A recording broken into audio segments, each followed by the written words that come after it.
আসসালামু আলাইকুম, সবাইকে ওয়েলকাম জানাচ্ছি আমার চ্যানেল রুমিস ফ্যাশনেবল হাউসে। সকাল থেকে আমার ব্লগটি শুরু করছি। নাস্তা রেডি করে নিয়েছি, এখানে একটু দই গুলে নিয়েছি আর আলু ভাজি, ডিম আর রুটি। এটাই ছিল আজকের নাস্তা। সারাদিন কী করছি সেটাই আপনাদের সাথে শেয়ার করব। আশা করি শেষ পর্যন্ত দেখবেন, দেখলে একটুখানি হলেও ভালো লাগবে।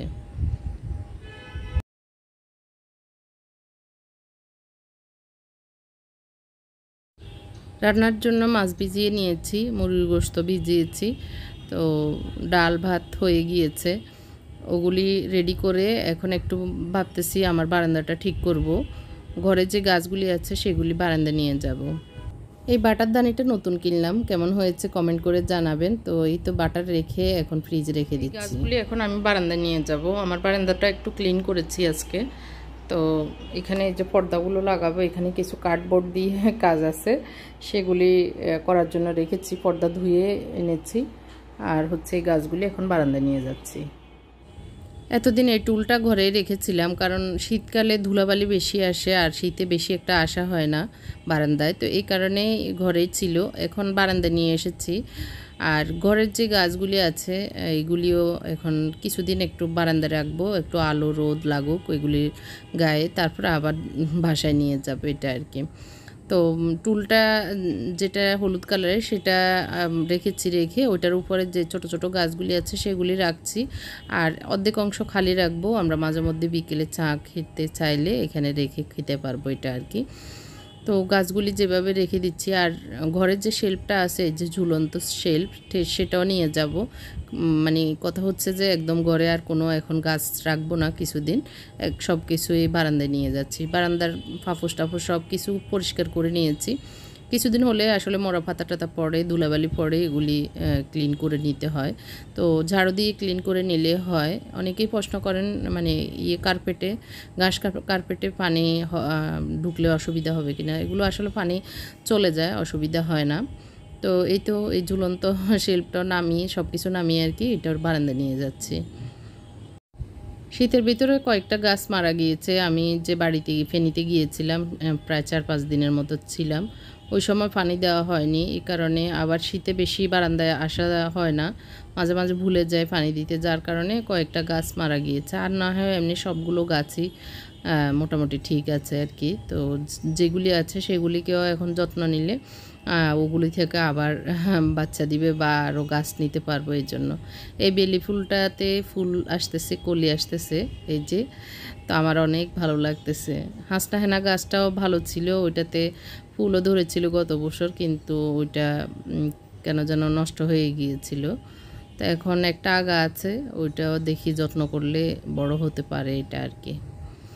তো ছোট ছোট গাছগুলি শেল্ফের উপরে দিয়ে দিচ্ছি, ছোট থেকে আরেকটু বড় যেগুলি সেগুলি টুলে মানে টেবিলের উপরে রেখে দিচ্ছি। অনেকেই আমার গাছের যত্ন নেওয়া, তারপরে গাছ নিয়ে নাড়াচাড়া করা, এগুলি পছন্দ করেন। অনেক দিন আসলে এগুলি দেখাইনি, তো অনেকেই মিস করছেন। এই জন্য ভাবলাম যে আজকে যেহেতু করতেছি, আমি আপনাদের সাথে আমার এই নাড়াচাড়া বিষয়টাও শেয়ার করি। তো আমার তো গাছ অনেক পছন্দ, আশা করি আপনারাও গাছ অনেক পছন্দ করেন ঘরের ভিতরে এই ধরনের গাছগুলি রাখতে। তো আমি যে কাজগুলি করি, আশা করি আমার ভিউয়ার্সরা আপনারাও আমার এই কাজগুলি এবং আপনাদের ঘরেও এই ধরনের কাজগুলি করেন। এটা এই জন্যই হয়তো আমার কাজগুলি আপনারা পছন্দ করেন। তো এটা একটা ওই যে তেল ঢালার কি, আমরা তো নোয়াখালীর ভাষায় বলি ছুঙ্গি, এটার আর কোনো নাম আছে কিনা জানি না। তো ওইটাতেও গাছ লাগিয়েছি, যার কারণে দেখতে ভালোই লাগে, আনকমন আর কি মনে হয়। এই তো একটু ঠিকঠাক করে রেখে দিচ্ছি, যেভাবে রাখলে মনে হয় ভালো লাগবে সেভাবে রেখে দিয়েছি। তো এগুলি একটু মানে সরিয়ে টরিয়ে জায়গা করে রেখে দিচ্ছি যাতে দেখতে ভালো লাগে আর কি। এই বড় গাছগুলি টুলের উপরে রেখেছি, আর এই গাছটা আমি একটু এই জায়গাটাতে রেখে দিচ্ছি, টুলের মাঝখানে একটা পা রাখার জায়গা আর কি, সেটার উপরে। তো এই তো এখন গাছগুলিতে পানি দিয়ে চলে যাব রান্না করে।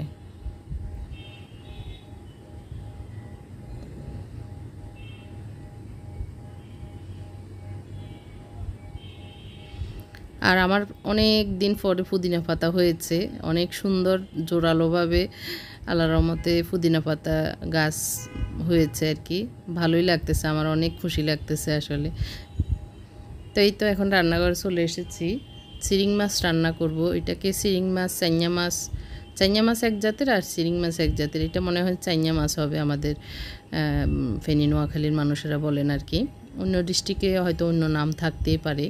তো এটার যে তেলটা, এটা অনেক বেশি মজা লাগে। আর এই মাছটা আমার খুব পছন্দের, যদিও আমার হাজব্যান্ড খেতে চায় না, ওনার নাকি এটা কাটা কাটা লাগে এই জন্য। তো এখানে একটু দিয়েছি পেঁয়াজ, টমেটো, হলুদ, মরিচ আর কাঁচামরিচ। আর এই রান্নাটা করার জন্য আম্মাকে ফোন দিয়েছি, কারণ অনেক দিন এই মাছ রান্না করিনি। তো বাড়িতে আম্মা আছে, গত কয়েকদিন আগে গিয়েছেন আর কি। এখন এই মাছের সিজন, ওনারা রান্না করে খাচ্ছেন।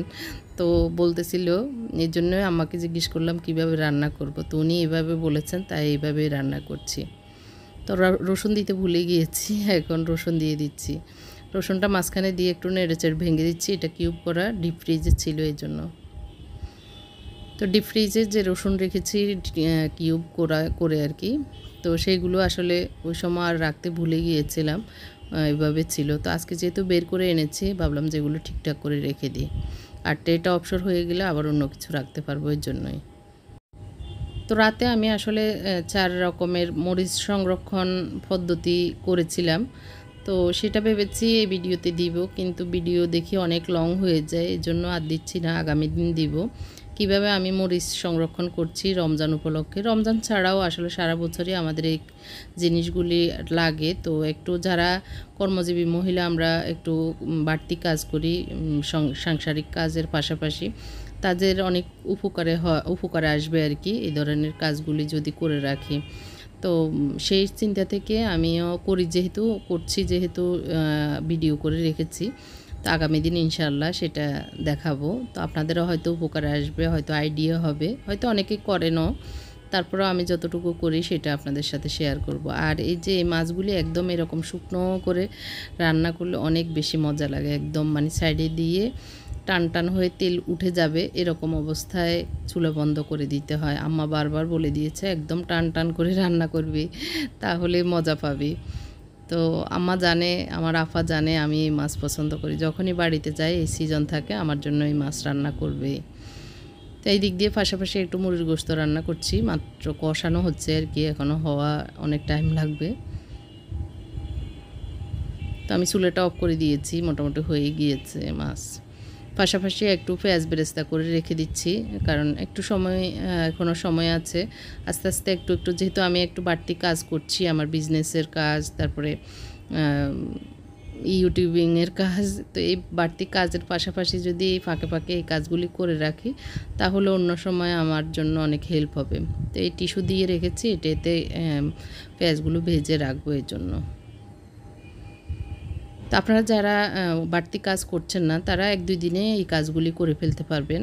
আমরা যারা চাকরিজীবী বা ব্যবসায়ী, তাদের একটু একটু করে এই কাজগুলি করে এগিয়ে রাখতে হয়। সেই ক্ষেত্রে আমরা একটু একটু করেই করে রাখি আর কি। আমি করছি, অন্যরা আসলে কীরকম করেন আমি জানি না। আমি যেহেতু যখন যেটা সুযোগ পাই সেটাই করে ফেলি, মাথায় সেট করে রাখি আজকে কি করব, কালকে কি করব। মাথায় সেট থাকলে, মাথায় যদি প্ল্যান থাকে, সব কাজই সহজ হয়ে যায় আর করা হয়। আমাদের মাথাটাই হচ্ছে নোটবুক, মাথাটাই হচ্ছে মেন। মাথায় যদি আমরা কোনো কিছু সেট না করি, মাথায় যদি আমরা কোনো কিছু না আনি, তখন আমাদের হাতেও আসবে না কাজ। তো সেক্ষেত্রে বলবো, সবসময় যে কাজটাই করবেন মাথায় সেট করবেন, মাথায় সেট করে একটা নির্দিষ্ট প্ল্যান করবেন। এই দিন এই কাজটা করব, এই সময় এই কাজটা করব, তখন দেখবেন সহজেই হয়ে যাবে। যত কঠিনই হোক সেটা সহজ হয়ে যাবে। তো আসলে এর ভিতরে অনেক কাজ করেছি, রান্নাঘর ডিপ ক্লিনিং করতেছি। তো সেটা একদিন ভিডিও দিব, 2 দিনে করছি রান্নাঘর ডিপ ক্লিনিং। এটা হচ্ছে তালতলা মার্কেটের 2য় তলায়। বাইরের দোকানটার নাম কি? নাজির কালার হাউস। এখান থেকে আমি এই কয়েকটা জিনিস নিচ্ছি, আপনারা চাইলে নিতে পারেন। আর এই ইয়েটার লাইনারটা হচ্ছে গোল্ডেন লাইনার। কত দাম, কত ভাই? 150 টাকা ফিক্সড। আর এই দুইটা আপনারটাই বলেন। 280 এরকম দাম আর কি। আপনারা আসলে এখানেই পাবেন। আর আমার কাজ দেখে আপনারা যারা এই ধরনের জিনিসগুলো কিনতে চান, এখান থেকেই নিতে পারবেন খুব সহজে। তালতলার দ্বিতীয় তলায়। খাবার খেয়ে আসলে কিছুক্ষণ রেস্ট নিয়ে একটু তালতলায় গিয়েছিলাম বাসার সামনে যেহেতু, তো এই জন্যই ওখান থেকে কিছু জিনিস নিয়ে এসেছি। অনেকেই প্রশ্ন করেন কোথা থেকে আনেন, সেজন্য দোকানের নামটাও বলে দিয়েছি। এখানে হচ্ছে গ্লাস পেন্টিংয়ের সাথে এই লাইনারটা থাকে। এটা হচ্ছে 6 কালারের 6 পিস একটা বক্সে। এটা আমার কাছ থেকে নিয়েছে 300 টাকা। এটা কিন্তু এমনি দোকানে 350 টাকার নিচে দেয় না, তো আমি একটু রিকোয়েস্ট করে 300 টাকা দিয়ে নিয়েছি। মানে দাম টাম করে 300 টাকা দিয়ে হয়তো নেওয়া যাবে, তবে 350 টাকাই বেশিরভাগ বলে। এখানে ঢাকনা সহ এই যে এটা এরকম কালার, এটা হচ্ছে কালার নেওয়ার জন্য আর কি। তো এখানে 6 পিসের 6টা কালার। এটা হচ্ছে গ্লাস পেন্টিং কালার। তো আমি এটা রেখে দিচ্ছি। এটার লাইনার সহ কালো একটা লাইনার, এটা সহ এটা হচ্ছে 300 টাকা।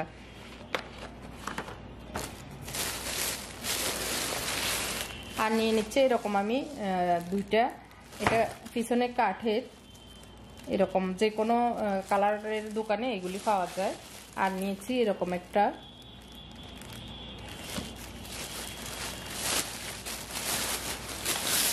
এটার সাথে আমি এটা নিয়েছি, এটাকে এভাবে দেওয়ার জন্য।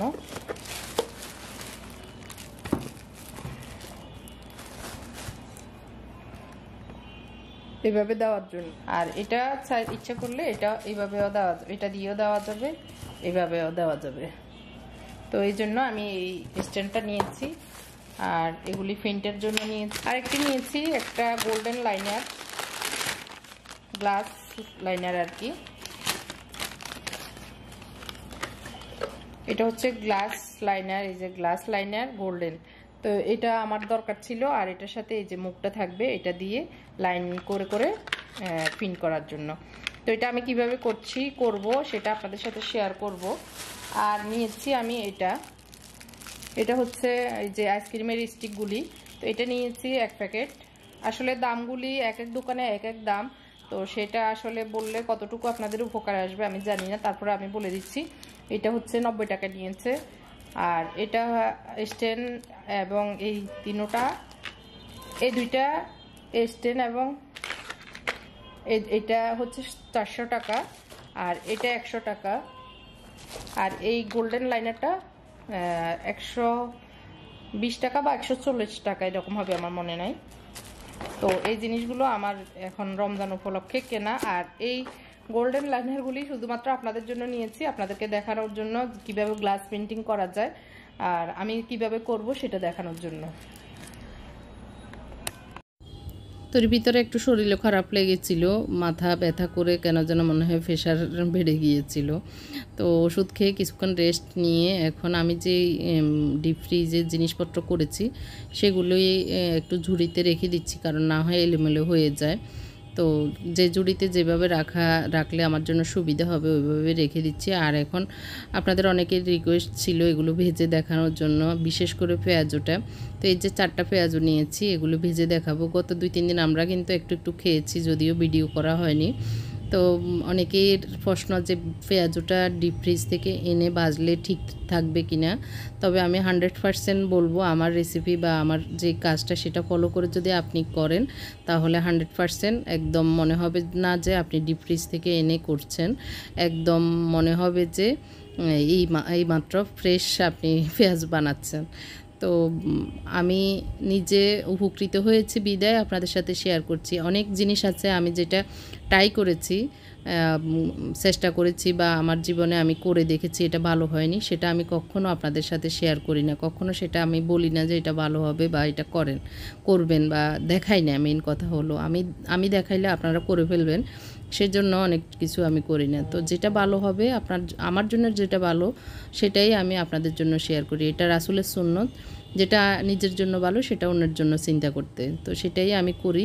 আল্লাহ দেখেন, আল্লাহ জানেন আমার মনের অবস্থা, তো সেটা থেকেই আমি শেয়ার করি আর কি। তো যাই হোক, আমি এই যে একটু সব আইটেমে 1-2টা করে নিয়েছি যাতে আপনারা দেখে বুঝতে পারেন। সবগুলো হালকা আছে ভেজে নিচ্ছি। তো এই দিক দিয়ে একটু আগুন বেশি বেড়ে গিয়েছিল, যার কারণে ডোনাটসটা একটু কালো হয়ে গিয়েছিল আর কি। তো যাই হোক, আস্তে আস্তে ভাজলে খুব সুন্দর। আর এই যে পেঁয়াজগুলো দিয়েছি দেখেন একটু ছুটে নাই, আমি ডিপ ফ্রিজ থেকে মাত্র এনেছি। তো এইভাবে একদম চটপট এনেই মানে ইয়েতে দিয়ে দিলে, তেলে দিয়ে দিলেই ভালো, কারণ বেশিক্ষণ রেখে দিলে ঝুলে যাবে, মানে ফুলে যাবে আর কি, যার কারণে দিতে অসুবিধা হয়ে যাবে। এগুলো ডিপ ফ্রিজের জিনিসগুলো আসলে এনেই ভেজে নিলেই ভালো। আমি ট্রেতে নিয়ে নিয়েছি সবগুলো ভেজে, একটু হালকা মিডিয়াম আগুন দিয়েই ভেজে নিলেই ভালো। তো একটু সস দিয়ে এখন আমরা খাবো, মুনতাসির, আমি আর আমার সাহেব আর কি, আপনাদের ভাই বা আপনাদের আঙ্কেল, যাই হোক। তো একটু হালকা এইভাবে এটুকু খেয়ে আমি আমার কাজ করব, আমার কাজ আছে। তো সেটা হচ্ছে ওই যে মরিচ বললাম, যে মরিচ 4 রকমের মরিচ সংরক্ষণ করব, সেটা করব। তো সেটা করেছি, এখন দেখাবো হলো আগামী দিন। তো আজকের ভিডিওটি কেমন লেগেছে কমেন্ট করে জানাবেন। ফেয়াজুটা দেখানোর চেষ্টা করছি কিন্তু ব্লার হয়ে আছে, মানে ইয়ে হচ্ছে না, ফোকাস করছে না। তো খুব মুসমুসে মুড়মুড়ে একদম ফ্রেশ ফেয়াজুই হয়েছে, আর খুব টেস্ট হয়েছে। যাই হোক, আজকের মতো এখানেই বিদায় নিচ্ছি। আমার জন্য দোয়া করবেন। শেষ পর্যন্ত কে কে দেখেছেন সেটাও কমেন্ট করে জানাবেন। আল্লাহ হাফেজ, আসসালামু আলাইকুম।